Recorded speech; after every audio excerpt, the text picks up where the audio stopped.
Bonjour à tous, de nouveau moi, mathématiques encore une fois. Euh, voilà, donc en fait je vais faire une nouvelle vidéo. Alors ce coup-ci, le thème de cette vidéo, bon pareil, hein, comme je vous dis d'habitude, c'est une vidéo qui va durer quelques minutes, pas vraiment longtemps. Voilà, je ne dirai pas exactement le temps que ça va durer, mais en tout cas, voilà, elle va pas durer très longtemps. C'est ce que, voilà, déjà c'est la petite précision que je voulais apporter là-dessus. Bah encore une fois, comme d'habitude, voilà, si vous regardez cette vidéo, n'hésitez pas à liker, à partager et à activer la petite cloche pour vous abonner sur ma chaîne YouTube si jamais, voilà, pour recevoir d'autres vidéos, etc. que par la suite je mettrai en ligne, bah déjà sur YouTube déjà, et puis sur TikTok pareil. N'hésitez pas à liker, à partager, voilà, bien évidemment. Et surtout, si vous voulez, bien évidemment, si vous le voulez, n'hésitez pas à mettre des petits commentaires. Voilà, bien sûr, faut que ça soit des commentaires et notamment des critiques constructifs et surtout qui restent dans la courtoisie et la bienveillance, bien évidemment. Et de la bienveillance aussi bien à mon égard, mais ainsi qu'à votre égard, envers vous, en fait. Donc voilà. Alors, donc le thème de cette vidéo va parler des nombres, donc des nombres en général, c'est-à-dire les mathématiques, mais les nombres, surtout les nombres, et bien sûr leur lien, leur rapport avec les textes sacrés, donc aussi bien les textes des Saintes Écritures comme la Bible, la Torah et le Coran, que dans d'autres textes sacrés en général. Alors voilà, donc déjà, par quoi je vais commencer? Déjà, en fait, ce qu'il faut savoir, c'est que bah, déjà, on retrouve très souvent bah, les nombres en fait bah, dans le Coran, la Bible et puis ainsi que la Torah et bien sûr dans d'autres textes comme le Mahabharata, le Ramayana. En ce qui concerne les textes hindous, on retrouve ça également on peut retrouver ça dans d'autres textes sacrés comme les Védas. Oui, on peut retrouver aussi dans le célèbre, dans les EDA, donc les EDA, les LES plus loin EDA, E2DAS, donc de Snorri Sturluson, voilà, c'est-à-dire les textes mythologiques de la mythologie scandinave, germano-scandinave, et ainsi que dans plein d'autres textes encore, et notamment dans la mythologie maya, aztèque, voilà. Et déjà, je vais commencer par la mythologie maya et aztèque, notamment la mythologie maya, où par exemple, on retrouve notamment le chiffre 13, beaucoup le chiffre 13. Voilà, pour commencer par le chiffre 13, on retrouve beaucoup le chiffre 13 dans la mythologie maya et dans la cosmogonie maya, et notamment dans l'astrologie maya, notamment par exemple les 13 sphères célestes. Voilà, en fait, quand le défunt en fait ben, mourait, c'est-à-dire alors quand il mourait bien sûr soit en étant sacrifié, soit en étant mort par noyade ou mort par brûlure, donc c'est-à-dire par combustion, ou alors mort, oui je crois, bon, enfin en tout cas dans ces trois morts-là sûrs, pouvaient justement atteindre directement les 13 sphères célestes, sauf bien sûr la 13e sphère qui était vraiment tout en haut, qui était le monde d'Ométhéote, donc c'est-à-dire le grand créateur, voilà, le grand architecte, ce qu'on peut appeler aussi le grand Manitou chez les peuples euh, des autochtones d'Amérique du Nord, notamment aux États-Unis et au Canada, l'actuel États-Unis et l'actuel Canada, voilà, et bien en fait on l'appelle le grand architecte ou le grand Manitou, voilà, ou alors le Hométhéote, notamment dans la cosmogonie et la cosmologie maya. Donc ça c'était vraiment réservé à lui, mais sinon voilà, c'est les défunts atteignaient en fait les 13 sphères célestes, donc il y a les 13 sphères célestes. Voilà, déjà pour commencer, donc il y a vraiment, bon, en fait, voilà, le chiffre 13 était vraiment sacré chez les Mayas, et on le retrouve notamment dans le Popol Vuh, le livre, voilà, des Mayas quichés, voilà, parce que, oui, parce qu'il y a eu plusieurs sortes de Mayas, hein, voilà, il y a eu plusieurs ethnies mayas, et notamment la plus connue, les Mayas Quichés, qui ont fait le Popol Vuh, donc voilà, le texte fondateur de la cosmogonie et la cosmologie maya. Donc voilà, le chiffre 13. On retrouve aussi beaucoup le chiffre 7 dans la cosmologie et la cosmogonie maya, mais on retrouve également le chiffre 7 dans la cosmologie et cosmogonie hindoue, donc voilà. Et puis d'autres, bien sûr, chiffres et nombres comme ça, donc en fait, qui sont en lien avec les textes sacrés, notamment le chiffre 7 qui, voilà, est très présent, et notamment dans le Coran, comme par exemple les sept dormants d'Éphèse. Voilà, je l'explique très brièvement. En fait, les sept dormants d'Éphèse, ce sont je crois que c'était des bergers, il me semble, si je dis pas de bêtises, voilà, qui se sont endormis donc dans une grotte, et en fait se sont réveillés. Pour eux, en fait, ils se sont réveillés au bout de quelques minutes, mais en fait, à l'échelle terrestre, en fait, se sont réveillés plusieurs dizaines, voire plusieurs centaines d'années après, et en fait, on fait un bond dans le temps, donc un voyage dans le temps. On ne sait pas comment, on ne sait pas, voilà. Même le Coran ne le disent pas vraiment comment ils ont fait, mais en tout cas, ils ont fait un bond dans le temps, et voilà, donc du coup, il y a voilà, donc en fait, et il y a toujours cette conception de la physique quantique, en fait, du voyage dans le temps, du multivers, voilà, le fait qu'il y ait plusieurs univers parallèles, comme notamment la théorie des cordes qui en parle très bien, voilà, dans la physique quantique, voilà, et tout, donc voilà. Voilà, on retrouve aussi beaucoup le chiffre 12 dans la Bible et la Torah, comme par exemple les 12 apôtres. Mais en fait, ils étaient en fait 13 en comptant bien sûr Jésus-Christ. Voilà, ils étaient 13, mais il y a 12 apôtres, voilà. Et en fait, il y a toujours autour du chiffre 12, du chiffre 13, du chiffre 7, le chiffre 8 aussi, qui est vraiment sacré, notamment dans la pensée bouddhiste. Voilà, le chiffre 8 qui représente l'infini, et voilà. Le chiffre 8 aussi qui est très lié à l'alchimie, et notamment au principe de l'hermétisme qu'on retrouve dans le Kybalion. Voilà, qui est le chiffre d'Hermès Trismégiste, donc le Hermès trois fois grand, qu'on assimile bien évidemment au dieu Thoth de la mythologie égyptienne.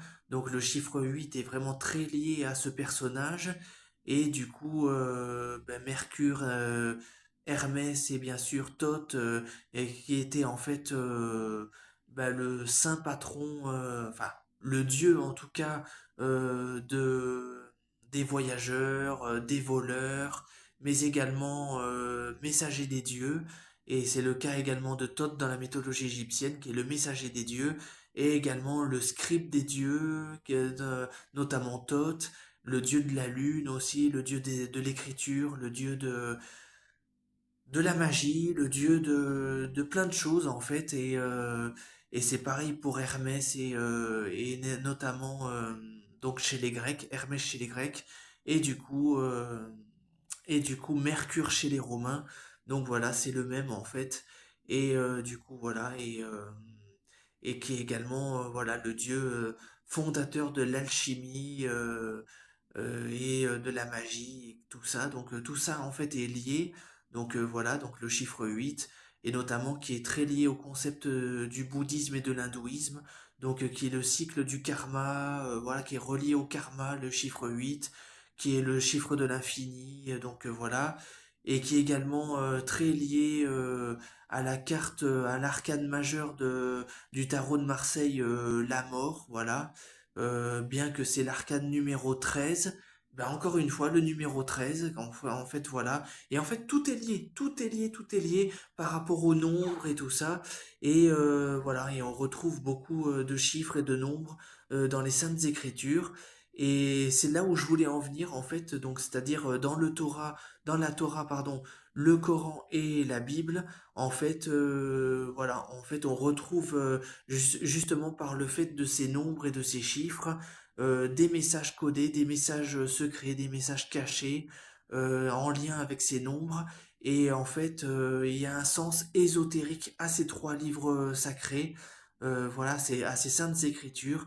Et oui, il y a des messages codés, des messages cachés, des messages secrets, voilà, voilà, qui sont liés à ces trois livres saints. Et oui, oui, il y a bien des messages codés, des messages sacrés, et notamment un sens ésotérique, voilà, à ces livres-là.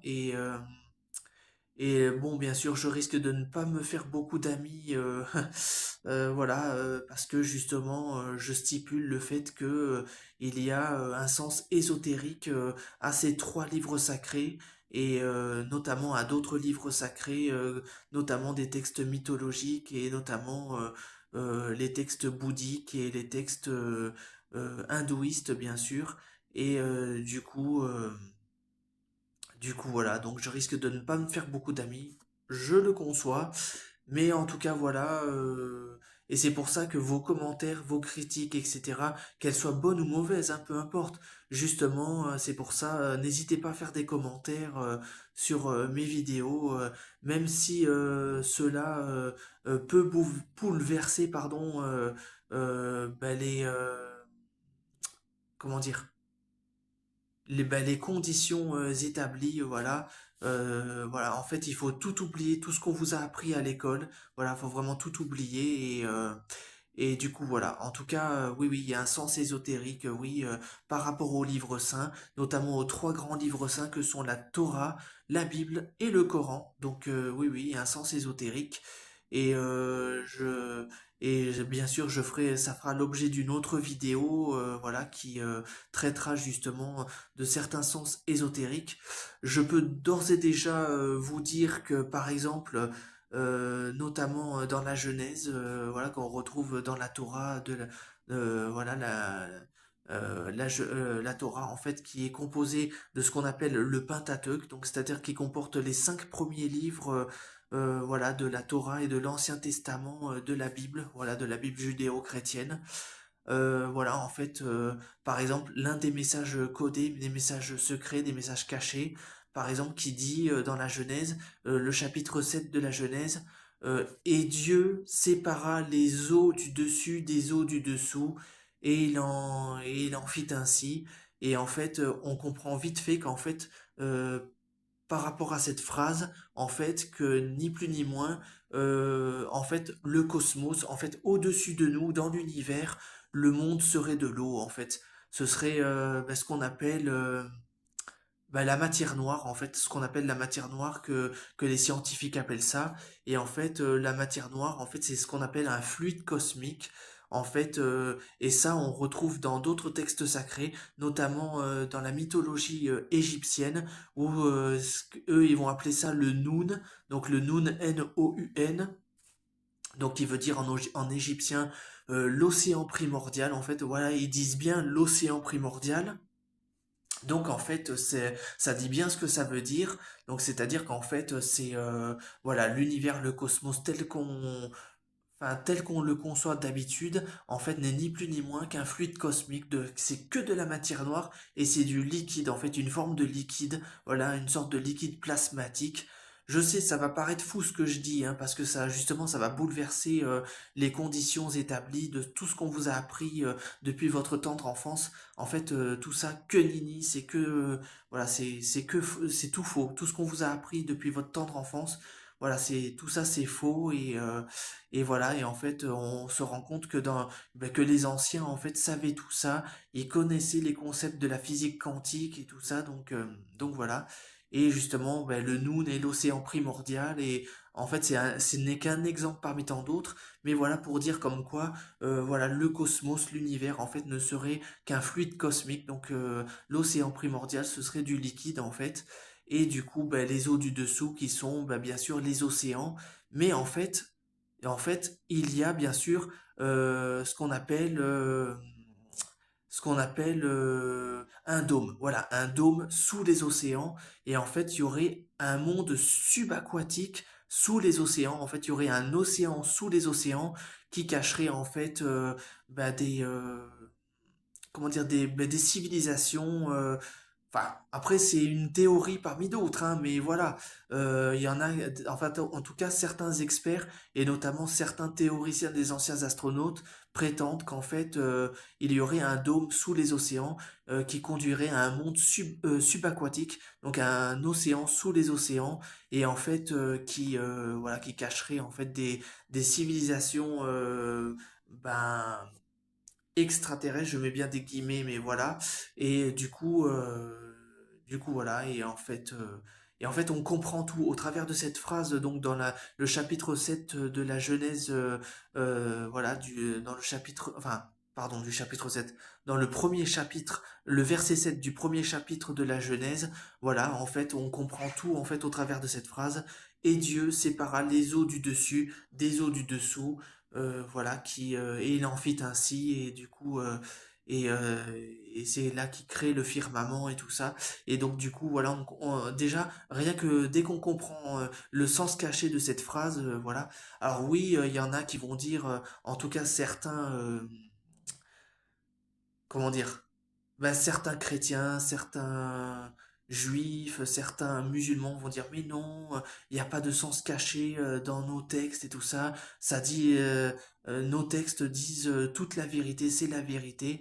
Mais ce qu'il faut savoir, c'est que non, effectivement, ces textes-là ne disent pas toute la vérité, en tout cas cachent des vérités. Et justement, c'est le fait que c'est caché, le fait qu'il y ait des sens ésotériques à ces textes qui justement voilà justifie mes propos et du coup voilà donc c'est tout ça pour dire ça en fait donc du coup pour revenir au nombre et tout ça et justement par rapport au nombre et justement il y a des messages codés par rapport à tout ça et en fait euh, il y a une phrase clé de Nikola Tesla qui dit si vous comprenez la magnificence des chiffres 3 6 et 9 et ça je l'avais dit dans une précédente vidéo et bien en fait, si vous comprenez la magnificence des chiffres 3, 6 et 9, vous comprendriez les secrets de l'univers. Voilà, en fait, ça veut dire tout ce que ça veut dire.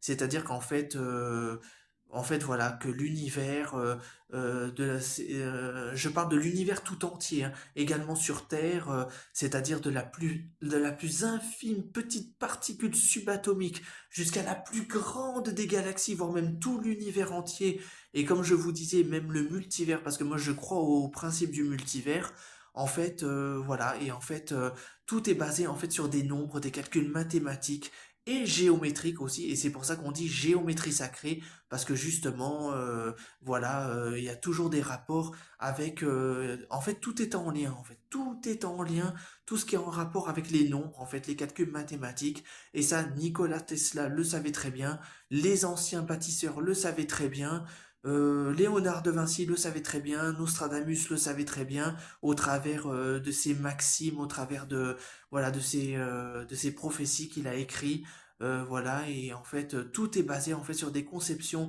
de calcul non seulement mathématiques, mais également sur les nombres tout court en général.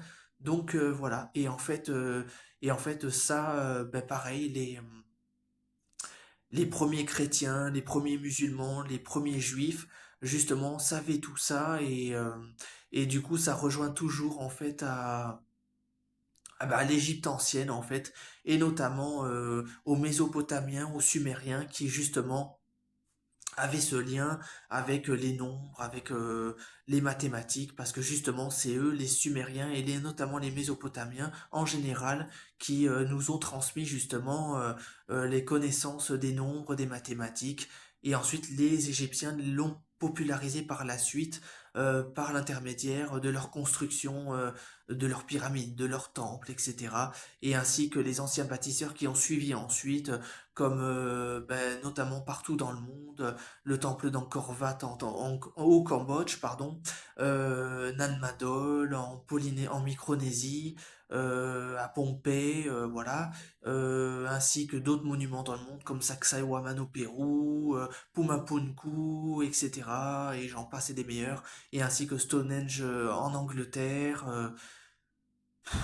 les menhirs de Karnak, enfin tout est basé en fait, tous ces monuments en fait cyclopéens sont basés en fait sur des calculs de mathématiques et les nombres bien évidemment. Et en fait les anciens le savaient et c'est pour ça qu'on retrouve dans la plupart des textes sacrés référence à des nombres et c'est pour ça et ça rejoint ce que je dis depuis le début de cette vidéo, c'est-à-dire que voilà les nombres et les textes sacrés ont un lien vraiment très puissant et justement renferme les secrets en fait de la création de l'univers et notamment de Dieu ou des dieux pour ceux qui sont polythéistes. Voilà donc du coup voilà.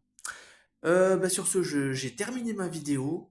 Voilà, donc n'hésitez pas, comme je vous ai dit, comme je vous dis à chaque fois, de liker, de partager, d'activer la petite cloche en ce qui concerne YouTube, et surtout, n'hésitez pas aussi à mettre des commentaires, et qu'ils soient positifs ou négatifs, peu importe, tant que ça reste constructif, et bien sûr dans la courtoisie et la bienveillance, il n'y a pas de souci de ce côté-là, vous êtes les bienvenus. Voilà. Donc en tout cas, je vous souhaite une agréable journée et je vous dis à très bientôt pour de nouvelles vidéos. À bientôt.